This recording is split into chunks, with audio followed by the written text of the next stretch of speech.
لله وكفى وسلام على عباده الذين اصطفى خصوصا على أفضلهم وخاتم النبيين محمد الأمين وعلى آله وأصحابه أجمعين أما بعد أعوذ بالله من الشيطان الرجيم بسم الله الرحمن الرحيم لله ملك السماوات والأرض يخلق ما يشاء يهب لمن يشاء إناثا ويهب لمن يشاء الذكور أو يزوجهم ذكرانا وإناثا ويجعل من يشاء عقيما إنه عليم قدير صدق الله العظيم رب اشرح لي صدري ويسر لي أمري واحلل عقدة من لساني يفقهوا قولي اللهم أرنا الحق حقا وارزقنا اتباعه وأرنا الباطل باطلا وارزقنا اجتنابه اللهم علمنا رشدنا وأعذنا من شرور أنفسنا اللهم أعطنا مما تحب وترضى اللهم اغفرنا بالقرآن العظيم واجعله لنا إماما ونورا وهدى ورحمة اللهم ذكرنا منه ما نسينا وعلمنا منه ما جهلنا وارزقنا تلاوته آناء الليل وآناء النهار واجعله لنا حجة يا رب العالمين آمين.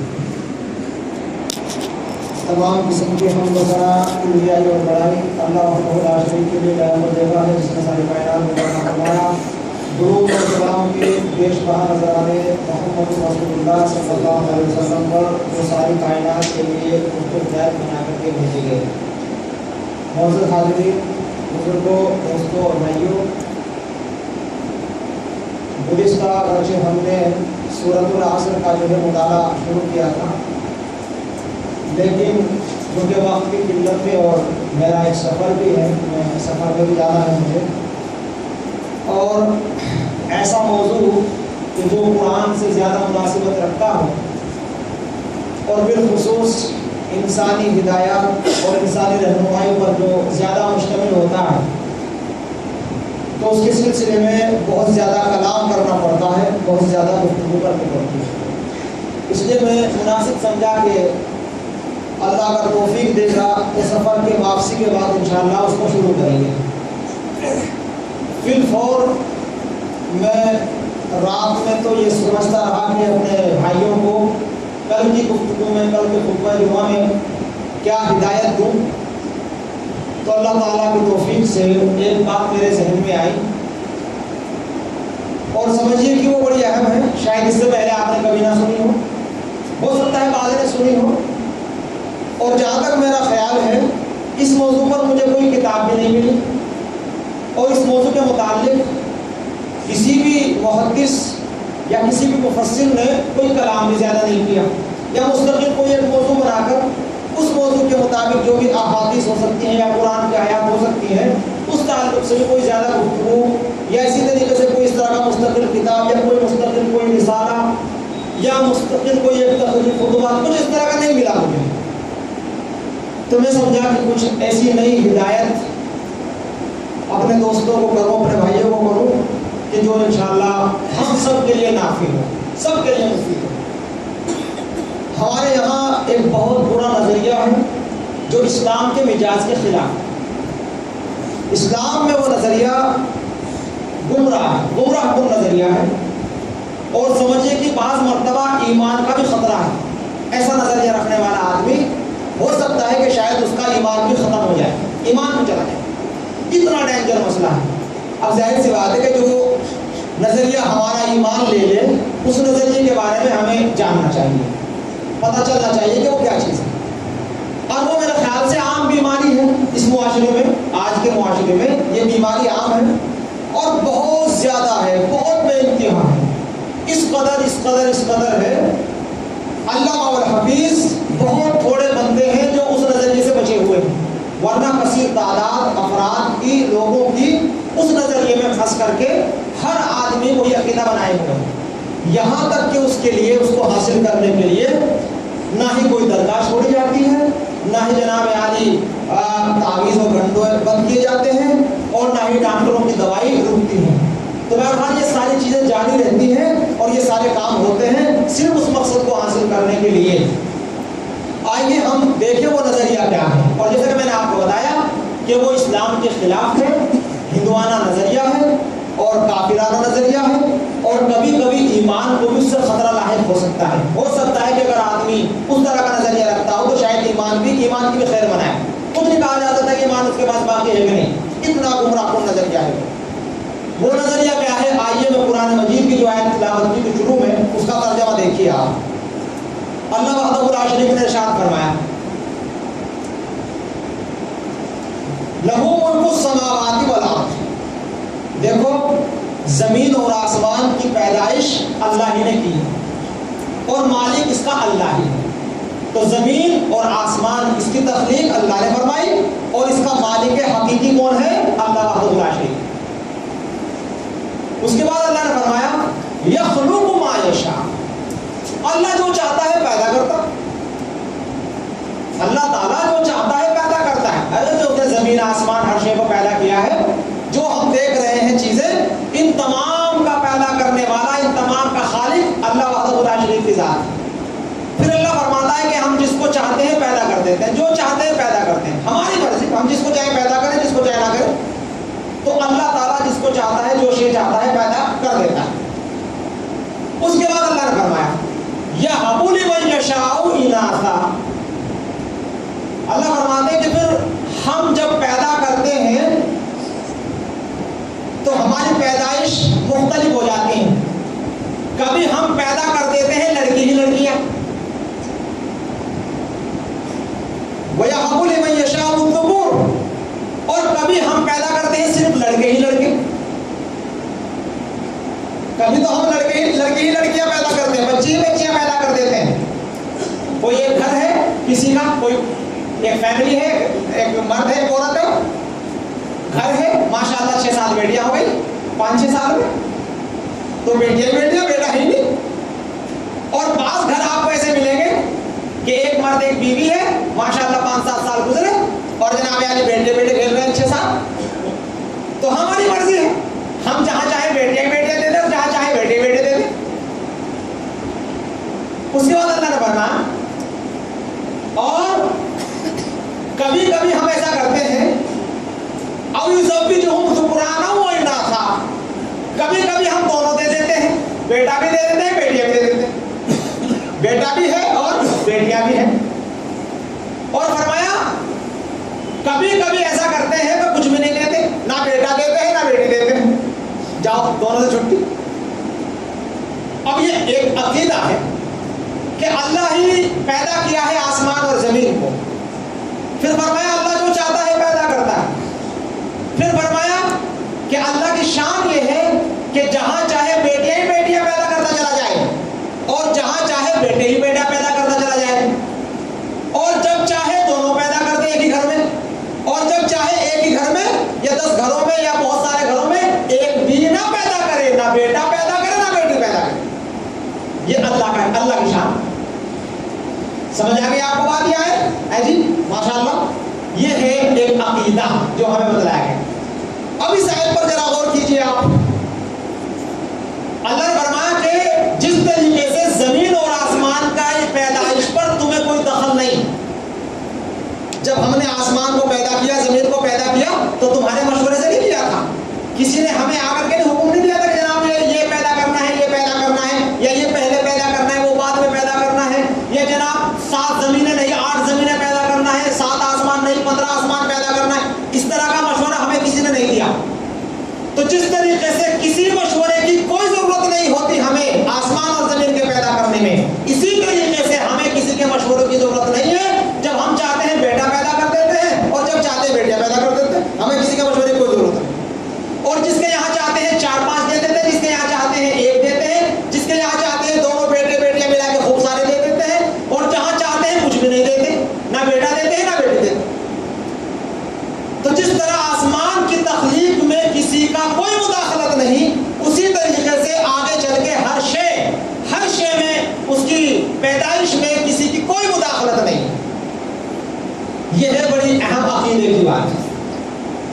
اب اس کی اور تشریح کیجیے حضرت.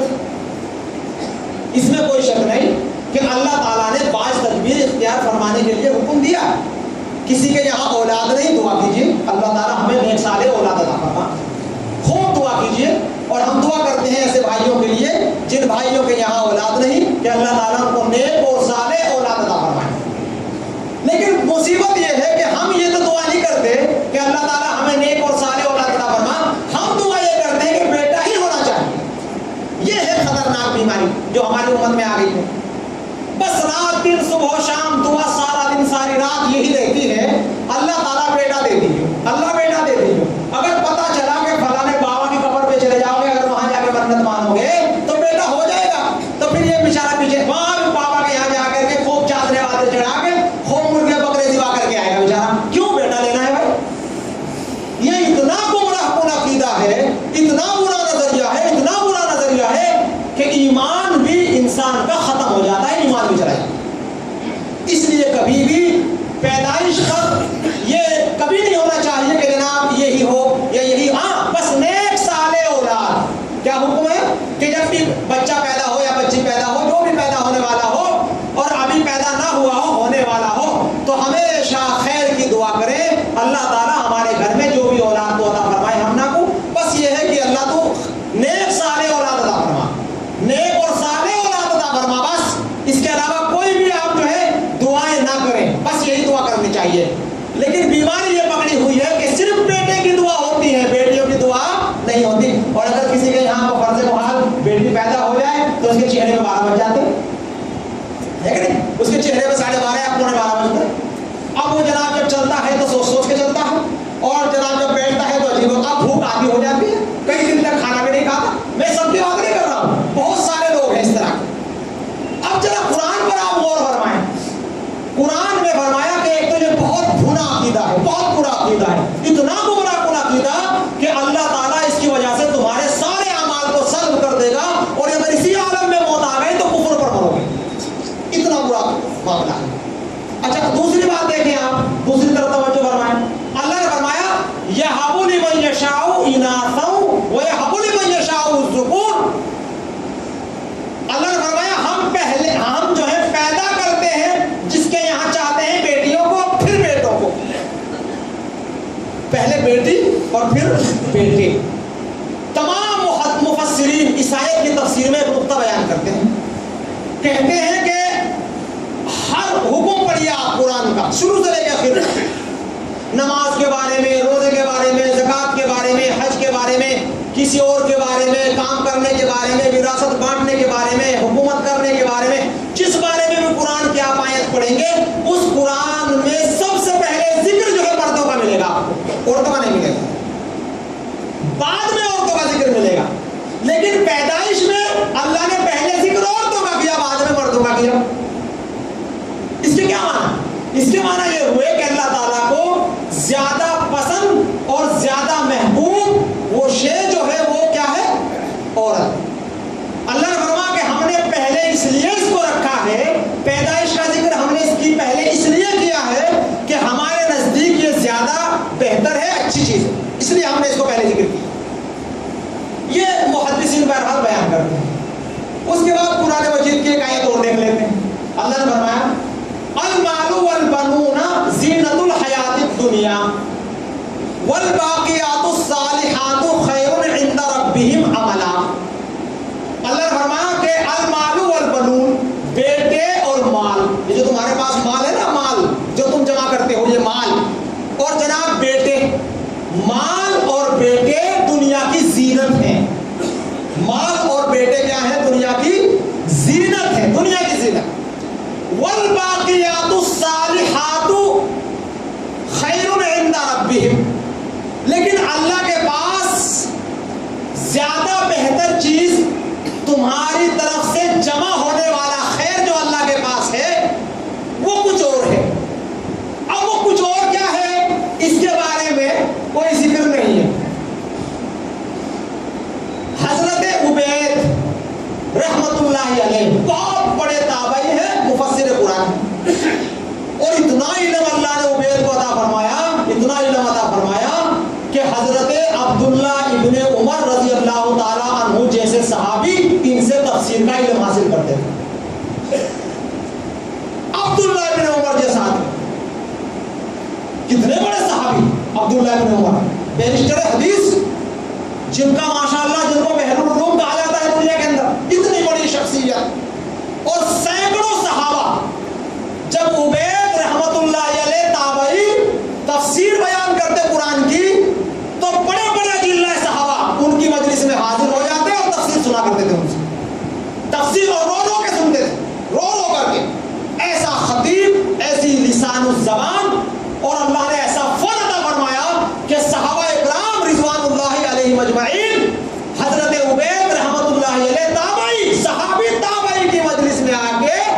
تفسیر قرآن سن رہے ہیں.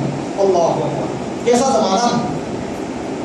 آج وہ سنتے ہیں, آج تو کہتے ہیں کیا سننا ہے اس کی, کچھ ہے میری بات, اسے تک بھی نہیں یاد کسی بھی کیا سننا ہے بھائی اس کا.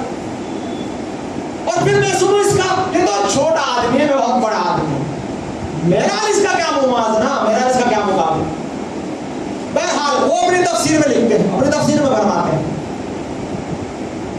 الباقیات الصالحات, نیک اعمال سے مراد البنات الصالحات, نیک لڑکیاں, نیک بچیاں, نیک اور صالح, با تربیت, با اخلاق, با ادب بچیاں مراد ہے. البنات الصالحات مراد ہے اس سے وہ نیک اعمال جو اللہ کے یہاں تمہارے لیے زیادہ جمع ہوتے ہیں, جو قیامت کے دن تمہیں نفع پہنچائیں گے, وہ اعمال در حقیقت تمہارے گھروں کے اندر ہے, اور وہ ہے تمہاری بچیاں جن کے ساتھ تم بہترین احسان کا معاملہ کرتے ہو اور اللہ کی رضا کے لیے ان کی پرورش کرتے ہو. اللہ تعالیٰ اس ساری عبادات کو تمہاری سنبھال کے رکھے گا, اور یہ بہت بڑا خیر ہے جو تم جمع کر رہے ہو اللہ کے پاس.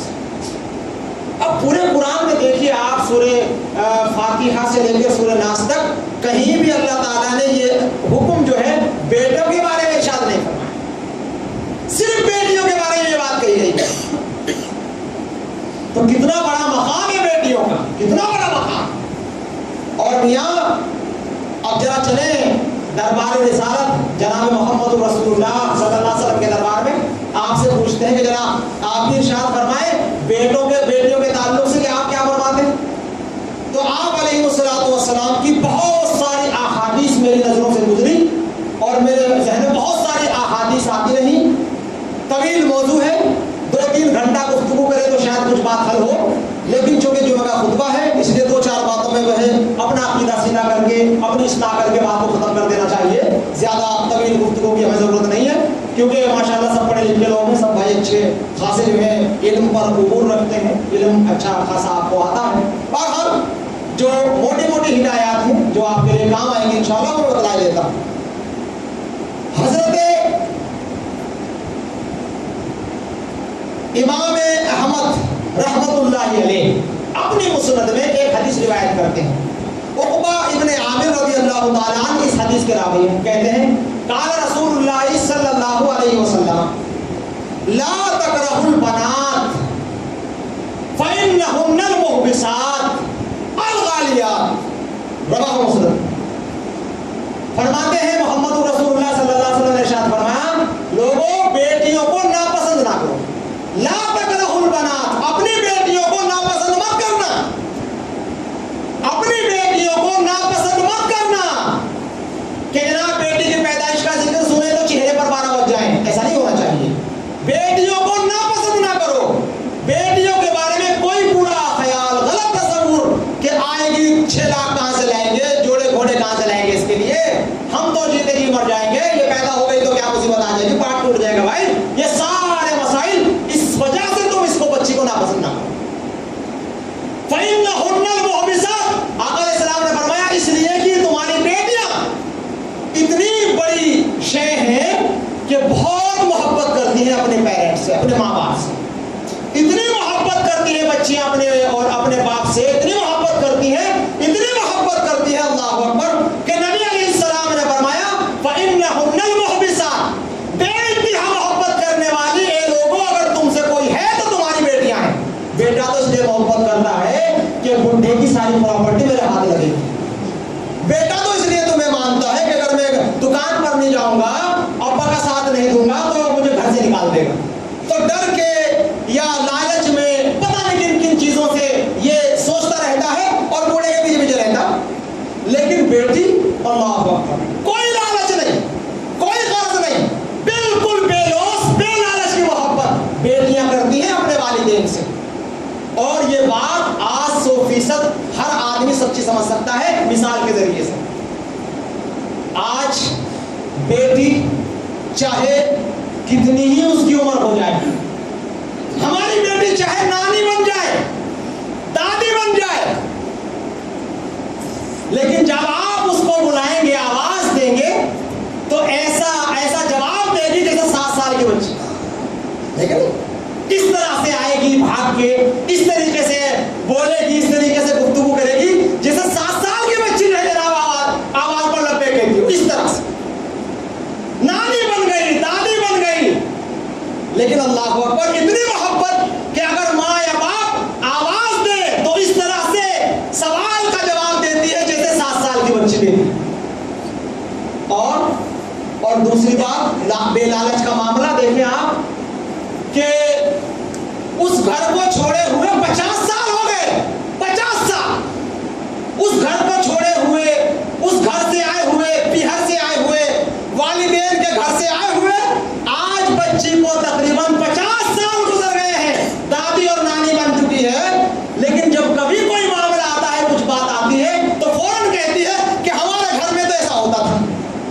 اپنے گھر کا حوالہ دیتی ہے, اب بھی اس کا گھر ہے وہاں, حالانکہ اس کو امید نہیں کہ ہمارے گھر میں مجھے کچھ ملے گا, نہیں ملے گا, شاید اس کا گھر باقی بھی نہ ہو. بس وہ والدین کی جو آغوش تھی, والدین کا جو پیار تھا, والدین کی جو محبت تھی, شفقت تھی, والدین کی جو دیکھ اور بھال تھی, بس اسی کا وہی پرچہ. ہمارے والد تو یوں کرتے تھے, ہماری والدہ تو یہ کہتی تھی, ہمارے گھر میں تو کبھی ایسا نہیں ہوا, ہمارے گھر میں تو یہ ہوتا. اپنے بچوں کو, اپنی بچیوں کو نصیحت کر کر کے یہی بات کہتی تھی, بیٹا ہمارے گھر میں تو ایسا ہوتا تھا. یہ ہے بے لالچ کی محبت کہ اس گھر کو جس کو 40 سال گزر گئے چھوڑے ہوئے, آج اس گھر کو یاد کر رہی ہے بیچاری, آج بھی بڑھاپے میں, جبکہ جناب ایک پیر قبر میں جا چکا ہے. اس طرح اتنی محبت اور بے لوث محبت کرنے والا. اور فرمایا الغالیات, غالیات کہتے ہیں, ایک معنی آتے ہیں کہ بے انتہا حکم ماننے والی. آپ جائیں گھر میں, بیٹے پانی لاؤ, پانی لائے, بیٹے گلاس اور لاؤ, ایک اور لائے, چل بیٹے وہ لاؤ, کپڑے لاؤ, کپڑے لاؤ, چل بیٹے وہ فلاں چیز لاؤ, وہ لائے, چل بیٹے کھانا لاؤ, کھانا, بیٹی چلو تھوڑی دیر میرا سر دبا, بیٹی چل فلاں کام کر کے وہ کر کے آ, بیٹی میرا بستر ٹھیک کر, شام تک لگائے رکھیے, ایک مرتبہ نہیں کہے گی نہیں میں نہیں کرتی, ایک مرتبہ. اور ذرا بیٹے سے کہیے ایک گلاس پانی لاؤ, پھر کہا بیٹے ایک گلاس اور لا لی, پھر کہا بیٹے ارے تمہیں کچھ کام ہی نہیں, بیٹے تو آرام سے بیٹھ جائے آپ, تینے حد کر دی, اللہ کے بندے تم نے یار مار کے گیر دیے, تیرا بیٹا کیا ہو گیا, تم نے بس مجھے میں ہی دکھائی دیتا ہوں, مجھے اور نظر نہیں آ رہا. فوراً جناب ریئیکشن شروع ہو جائے گا, ایکشن نہیں ریئیکشن شروع ہوگا, فوراً پلٹے گا. اور اگر جگاڑ سے لگ گیا تو تیسرے گلاس میں زہر بھی ملا کے لا سکتا ہے. ہاں ہوتا ہے ایسا بھی, بہت سارے نالائق ایسے بھی ہیں اپنے والدین کے ساتھ. ڈاکٹر کہتے ہیں کہ بھائی ہو سکتا ہے کہ اگر اتنا وہ ہو جائے, ایسا ہو جائے تو شاید بچ جائے گا تمہارے والد, وہ کہنا ارے انجیکشن لگا کے میرے کو ٹیرپا کر دے, کیوں کام کا مصیبت پڑ لگ گئی بھائی, کیا ضرورت. اتنا بے درد, اور بیٹا 2 بار 3 بار حکم مانے گا, 4تھی مرتبہ میں ختم. بیٹی الغالیات 100 مرتبہ حکم دو, ساری زندگی حکم دو, کبھی نہیں کہتی باپ سے ابا میں تھک گئی, آج مجھے کچھ مت دو, کبھی نہیں کہتی. ہمارا تجربہ ہے, آپ لوگ سب جانتے ہیں, کوئی ایسا ہمارے میں ہے ہی نہیں کہ جناب جو اس بات ہے وہ ہم باقی بناؤ, اللہ کے مذہب کرنا. اسی طریقے سے امام بخاری اور امام مسلم رحمہ اللہ وہ روایت کرتے ہیں, اما عائشہ رضی اللہ تعالی عنہا اس حدیث کی راوی ہیں, کہتی ہیں کہ محمد رسول اللہ صلی اللہ علیہ وسلم ارشاد فرماتے ہیں, من ابتلیل من المؤمنات بشیء فاحسن الیہم کن لہ ستر من النار. کہ محمد رسول اللہ صلی اللہ علیہ وسلم نے ارشاد فرمایا کہ اے لوگوں, جو شخص اپنی بیٹی کی پرورش کے لیے آزمایا گیا, آزمایا جاتا ہے کہ نہیں جاتا, اس کی شادی کا انتظام, اس کی پڑھائی کا انتظام, اس کی پرورش کا انتظام, اس کے نکاح کا انتظام, ساری زندگی اس کے ساتھ اچھی اور برائی کا انتظام, یہ سارے باپ بیچارہ در بدر ٹھوکریں کھا کر کے بڑی محنتوں سے مشقتوں کے ساتھ کچھ پیسے لا کے کما کے لاتا ہے, اور وہ اپنی اولاد اپنی بیٹی پر خرچ کرتا ہے ہر اعتبار سے. تو محمد رسول اللہ صلی اللہ علیہ وسلم نے فرمایا کہ ان باپوں کو کوئی غم نہیں کرنا چاہیے جو اپنی بیٹی کی پرورش کرنے میں آزمائے گئے ہیں, انہیں کسی بات کا غم نہیں ہونا چاہیے, کوئی فکر نہیں کرنی چاہیے, اس لیے کہ یہ بیٹیاں